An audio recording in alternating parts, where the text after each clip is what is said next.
Salut à tous, j'espère que vous allez bien. J'ai eu la chance de recevoir ce Xiaomi 15 Ultra plusieurs semaines avant sa sortie et j'ai donc pu le tester en profondeur. Vous le savez, j'aime prendre mon temps en général pour tester les produits, ce qui me permet d'avoir le meilleur recul possible. Et très honnêtement, j'ai pris une claque avec ce Xiaomi 15 Ultra. Xiaomi a vraiment frappé très fort. Ce smartphone va faire partie des meilleurs cette année et peut-être il est déjà le meilleur.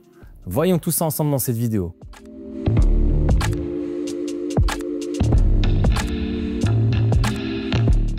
Alors commençons par le design car c'est la première chose qu'on voit sur un smartphone et Xiaomi nous a livré un magnifique design.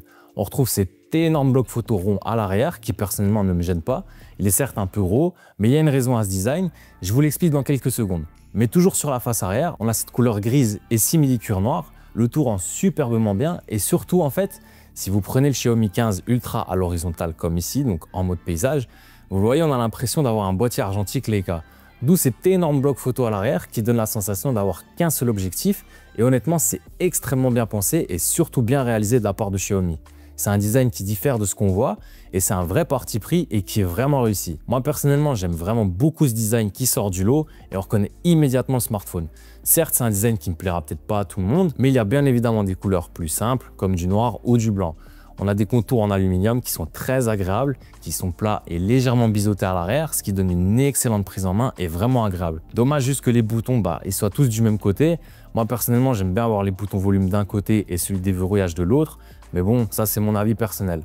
Au niveau du poids, c'est pas le plus léger des smartphones. Dans cette couleur, il fait 229 grammes contre 226 grammes en noir et en blanc. Et 229 grammes, je peux vous dire que ça pèse son poids quand tu l'utilises beaucoup. Après, bien sûr, c'est pas énorme, mais le bloc photo joue en grande partie, je pense, sur ce poids.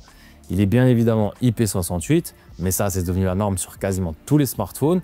On a un port USB-C, deux haut-parleurs, un port double SIM, et cette année, il y a en plus eSIM. Bref, du classique et efficace. Et d'ailleurs, pour ceux qui ne sont pas encore abonnés, abonnez-vous pour ne rater aucune de mes vidéos et me donner de la force et continuer à faire grandir notre communauté. Parce que je vois qu'encore beaucoup de personnes non abonnées regardent mes vidéos et je vous remercie vraiment tous de votre soutien. Mais n'oubliez pas d'aller vous abonner pour me donner de la force et donc pouvoir continuer à vous délivrer du contenu toujours plus qualitatif.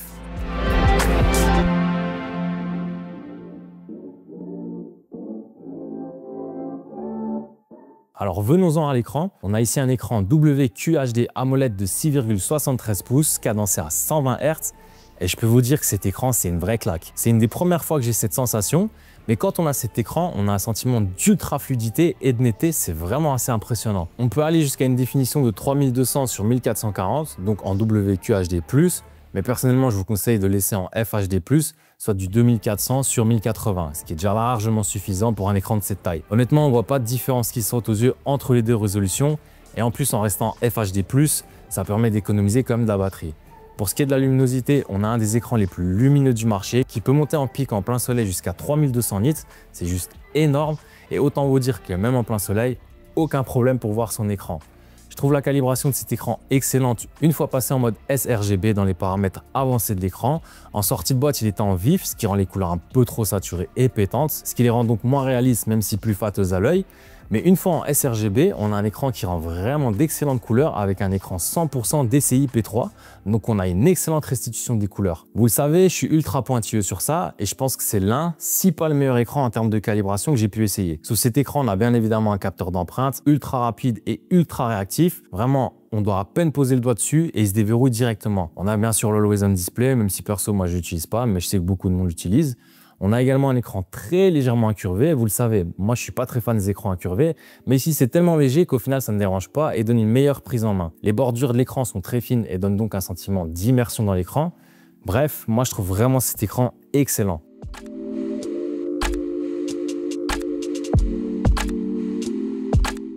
Alors pour les performances, Xiaomi nous a livré ce qu'il y a de mieux, à savoir le processeur Snapdragon 8 Elite, processeur haut de gamme et qui fera tout tourner sans aucun souci. Tout est parfaitement fluide et répond instantanément et ça c'est vraiment agréable. C'est un processeur également taillé pour l'IA, j'y reviendrai plus tard dans la vidéo d'ailleurs sur l'IA. Vous le savez, personnellement moi je base mes tests de performance sur les applications créatives comme Lightroom qui sont plutôt gourmandes en ressources et très honnêtement tout tourne sans aucun souci, c'est même super agréable avec cet écran. Tout réagit instantanément et c'est ultra fluide. Pour les gamers, je ne joue pas du tout sur smartphone, mais au vu des performances, j'ai aucun doute qu'il fera tout tourner sans aucun souci. On a vraiment un smartphone fluide et qui ne ralentit pas, c'est vraiment super agréable à utiliser. On a bien évidemment plein d'IA, donc beaucoup qu'on connaît déjà, comme la gomme en photo par exemple, mais on a aussi la possibilité d'étendre des photos et ça marche plutôt bien en fonction de la photo. On peut aussi par exemple enlever des reflets de photos et ça marche encore une fois assez bien aussi. On a la possibilité dans les notes de demander de par exemple créer un plan de remise en forme, c'est plutôt pas mal et intéressant. Même pour des créateurs de contenu comme moi, ça peut permettre de vite mettre en place des idées de contenu. C'est plutôt pratique et efficace comme IA. On a bien évidemment toutes les IA permettant des traductions en temps réel qui commencent à devenir une norme sur les smartphones maintenant. Encore une fois, dans l'ensemble, c'est bon, mais attention, si vous êtes dans un environnement bruyant, ça peut avoir des ratés. On a une fonctionnalité qui permet également de sous-titrer directement une vidéo dans plein de langues, ce qui est encore une fois pratique et surtout, c'est plutôt cohérent dans l'ensemble. On a bien évidemment Gemini et Circle to Search. Bref, toutes ces IA sont plutôt pratiques et marchent vraiment bien dans l'ensemble. Le seul hic que je peux reprocher pour le logiciel, c'est que malheureusement, il aura des mises à jour uniquement de 4 ans pour Android.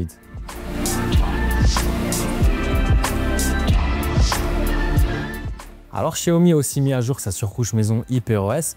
Vous le savez, moi c'est une surcouche que j'affectionne particulièrement. J'ai toujours été assez fan des smartphones Xiaomi, notamment dû à leur surcouche. Même si je sais que ça ne plaît pas à tout le monde, mais on a une surcouche qui est plaisante et agréable à l'œil. Et pour moi, c'est tout aussi important que le design du smartphone en lui-même. Même dans les animations, on a quelque chose de plus travaillé et donc plus agréable à l'œil. Par exemple, avec le centre de contrôle, quand on swipe pour le faire apparaître, c'est vraiment très agréable. On a des menus un peu moins fouillis, surtout dans les paramètres. Même si parfois, et ça je l'ai toujours dit, certains menus sont vraiment compliqués à trouver. Après, on n'a pas une révolution, mais c'est une mise à jour plutôt convaincante pour ma part. Par contre, c'est un des seuls gros hicks. On a des applications préinstallées. Elles sont bien moins nombreuses que sur les milieux de gamme. Mais à ce prix-là, moi, je veux pas d'application préinstallée. C'est le seul hic. Sinon, perso, moi, j'aime vraiment beaucoup cette interface. À noter aussi dans HyperOS, un point super intéressant, c'est que Xiaomi offre la possibilité de partager facilement ses fichiers avec un iPhone ou un Mac grâce à Xiaomi Interconnectivité. Ça marche super bien, c'est super pratique. On va donc pouvoir facilement partager nos photos entre Xiaomi et iPhone, mais même avec son Mac. On va même par exemple pouvoir afficher son Xiaomi sur son Mac directement.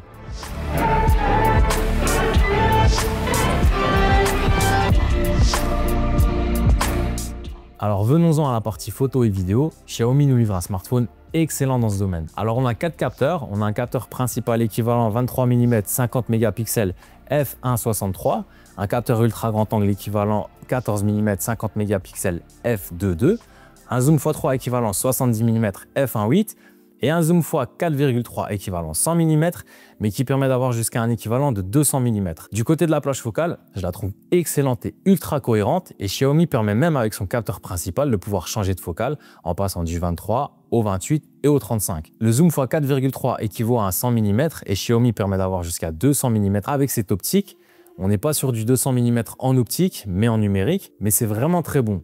Je trouve la colorimétrie entre les différents capteurs excellente. On ne note pas de différence entre les différentes focales, ce qui est un bon point et signe d'une bonne maîtrise de ces capteurs et du traitement logiciel. Le traitement logiciel d'ailleurs est plutôt très bon et permet d'avoir des résultats vraiment agréables et pas trop saturés, surtout avec les deux modes Leica présents.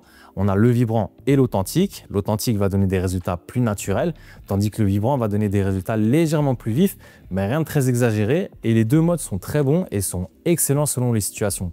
C'est juste dommage que Xiaomi ne prévoit pas un mode neutre, permettant d'avoir des couleurs neutres et naturelles. Donc, même si le mode authentique s'en rapproche, je trouve que laisser ce choix serait encore mieux de la part de Xiaomi. On a plein de filtres développés avec Leica qui sont très bons, surtout ceux en noir et blanc, qui amènent un vrai plus lors des prises photos, comme vous pouvez le voir. Je trouve la gestion des hautes et basses lumières vraiment très bonne. On n'a pas de zone bouchée ou brûlée, et ça, c'est un très bon point. De nuit, les résultats sont très bons, même si en 200 mm, l'image a tendance à être un peu lissée. Je trouve les résultats plutôt bons. Le mode portrait est aussi excellent avec des tourages propres et bien nets. Honnêtement, on pourrait croire que certains clichés sont pris avec un boîtier. Je trouve qu'on est sur des clichés qui globalement ont un vrai rendu, une vraie identité. Je trouve qu'on n'est pas sur quelque chose de trop propre. Bref, moi en photo, je pense qu'actuellement de tous les smartphones que j'ai pu essayer, il est probablement le meilleur. La photo est un vrai régal sur ce Xiaomi 15 Ultra. Alors on le sait, avec le 14T Pro, Xiaomi a introduit le log en 10 bits qui était plutôt bon. Ici, Xiaomi remet le couvert et nous permet à nouveau de filmer en log. Log qui est très bon, mais malheureusement, il y a deux points qui sont dommages. Le premier, c'est qu'on ne peut pas filmer dans un autre format que du HEVC ou du H.264, soit des formats compressés et qui ne permettent pas d'avoir toutes les informations possibles dans l'image, comme avec du ProRes par exemple. Et surtout, le deuxième point, c'est que nous sommes en 10 bits, mais malheureusement en 4.2.0 et non en 4.2.2. Pourquoi c'est important? Parce que la différence entre le 4.2.0 et le 4.2.2 est vraiment énorme. Je vous explique brièvement, mais en 4.2.2 par exemple, lors d'un coucher de soleil ou même lorsqu'on va filmer un ciel bleu, on aura une colorimétrie nette, mais en 4.2.0, on aura ce qu'on appelle du banding. Le banding va créer une sorte de dégradé dans les couleurs qui se voit assez fort. Ça crée des sortes d'amas et des coupes nettes dans le dégradé. Et c'est vraiment dommage parce qu'avec ces optiques, la vidéo est vraiment un régal. Je trouve qu'on a vraiment un beau rendu qui est super agréable. Mais voilà, malheureusement, c'est du 4.2.0. On a également la norme A16. On peut filmer en log en 4K jusqu'à 60 images par seconde et ça avec toutes les focales, ce qui est donc un excellent point. On a une option intéressante qui permet également de réduire le bruit via l'IA. Ça se fait directement, ça marche plutôt bien, même si j'aurais préféré pouvoir le faire après enregistrement. Bref, en vidéo, il est aussi très bon, mais dommage que Xiaomi ne nous permette pas de filmer en format non compressé et surtout en 4.2.2 qui permettrait d'avoir beaucoup plus de latitude. Dans l'ensemble, en vidéo, il est vraiment très bon. Concernant le kit vidéo, je ne l'ai pas encore reçu au moment où je tourne et je sors cette vidéo. Mais de ce que j'ai pu en lire pour les personnes qui veulent vraiment n'utiliser que leur smartphone en guise d'appareil photo, ce kit peut vraiment valoir la peine. Le plus gros plus pour moi, c'est la possibilité de pouvoir venir fixer des bagues et donc d'y ajouter des filtres comme du ND par exemple. Très utile quand on shoot dehors et qu'on veut garder une belle ouverture pour avoir une bonne profondeur de champ. Il peut aussi permettre de recharger le Xiaomi parce qu'il possède une batterie interne de 2000 mAh et surtout le tout va permettre d'avoir une meilleure ergonomie pour pouvoir prendre des photos.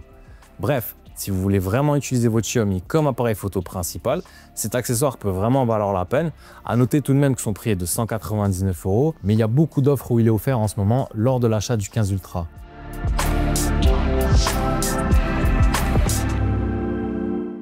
Pour ce qui est de l'autonomie, moi je la trouve assez bonne. On peut tenir une bonne journée avec sans trop de soucis. Moi j'aimerais avoir un smartphone qui permette enfin de tenir 2 voire 3 jours.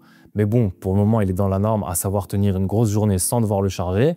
Avec mon utilisation, j'arrive entre 20 et 30% en fin de journée, ce que je trouve plus que correct. Surtout quand on connaît la vitesse de rechargement de ce Xiaomi 15 Ultra. On a une charge filaire de 90 watts, donc comptez environ 15 à 20 minutes pour une recharge de 0 à 50% et environ 50 minutes pour une charge complète, ce qui est plutôt rapide et super pratique si on doit donner un coup de jus rapide. On a également une charge sans fil de 80 watts, ce qui est juste énorme et qui permet donc, je pense, d'avoir des résultats proches de la charge sans fil. Mais moi, j'ai pas de chargeur sans fil si puissant, donc j'ai pas pu tester la vitesse malheureusement. De ce côté-là, Xiaomi a donc mis le paquet pour offrir une charge vraiment très rapide. Pour la partie son, je la trouve vraiment très bonne. On a des basses plutôt bonnes, même si je trouve qu'elle pourrait être un petit peu plus prononcée. Mais le son est plutôt riche et agréable, même pour écouter de la musique. C'est super agréable pour regarder du contenu et c'est donc encore un excellent point pour Xiaomi.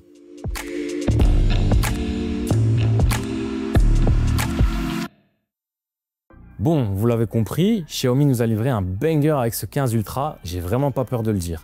Le design personnellement me plaît énormément et au moins il a le mérite d'être différent. J'aime surtout le côté rétro donné avec ce look de boîtier argentique, c'est totalement réussi. Son écran est magnifique et excellent et même si je pense que ceux des S25 sont un poil au-dessus, honnêtement sans avoir eu les deux en main, vous ne verrez aucune différence. Les IA sont plutôt bonnes dans l'ensemble, même si elles pourraient être mieux intégrées parfois. Mais au final, peu importe les smartphones, j'utilise très peu l'IA dessus, hormis Gemini, mais qui désormais est sur tous les smartphones. J'utilise de temps en temps les IA en photo pour effacer des choses, mais ça va pas beaucoup plus loin dans mon cas. Donc perso, moi le choix ne se fait pas sur les IA. En photo et vidéo, il est vraiment excellent et je pèse mes mots. Je suis vraiment bluffé par les clichés. La photo est tout simplement pour moi ce qui se fait de mieux actuellement sur smartphone. J'en ai essayé des smartphones et je suis réellement bluffé par les résultats. C'est beau, propre. Et il y a un grain dans ces photos, on n'est pas sur quelque chose de trop lisse et trop propre. Xiaomi et Leica ont vraiment fait un excellent travail. On a une vraie identité dans les photos. En vidéo, il est très bon également. Mais encore une fois, il faudrait pouvoir filmer dans un format non compressé comme le ProRes et en 4.2.2, ce qui permettrait vraiment d'avoir une petite caméra de poche offrant le meilleur possible. Et je le répète, la vidéo est très bonne, mais il y a un manque là-dessus. L'autonomie est très bonne et ses capacités en charge sont excellentes. Et dans le haut du panier, j'ai pas pu tester le 14 Ultra et je ne veux et peux donc pas les comparer. Donc je ne saurais pas vous dire s'il vaut la peine de changer. Mais ce que je peux vous dire, c'est que si vous cherchez un smartphone Android excellent dans tout, songez sérieusement à ce Xiaomi parce qu'il est vraiment excellent. Bien sûr, encore une fois, on n'a aucune révolution. Je le répète sans cesse, ce sont des évolutions chaque année. Niveau prix, c'est vrai que c'est là le seul point faible réel. On est sur 1499 €, qui est certes très élevé, mais qui devrait rapidement diminuer un peu. Et il y a également pas mal d'offres à l'heure où je sors cette vidéo. J'ai dit il n'y a pas longtemps que les S25 seraient difficilement détrônables. Je pense sincèrement que ce Xiaomi 15 Ultra leur prend la place parce que Xiaomi a mis la barre vraiment très haute avec ce 15 Ultra. Donc voilà, c'était mon retour sur ce Xiaomi 15 Ultra. J'espère que cette vidéo vous a plu. Dites-moi en commentaire si vous allez craquer pour ce Xiaomi 15 Ultra. Comme toujours, n'oubliez pas de vous abonner à la chaîne pour ne manquer aucune de mes vidéos et continuer à me donner de la force et surtout faire grandir notre communauté. Je vous dis merci à tous et à la prochaine.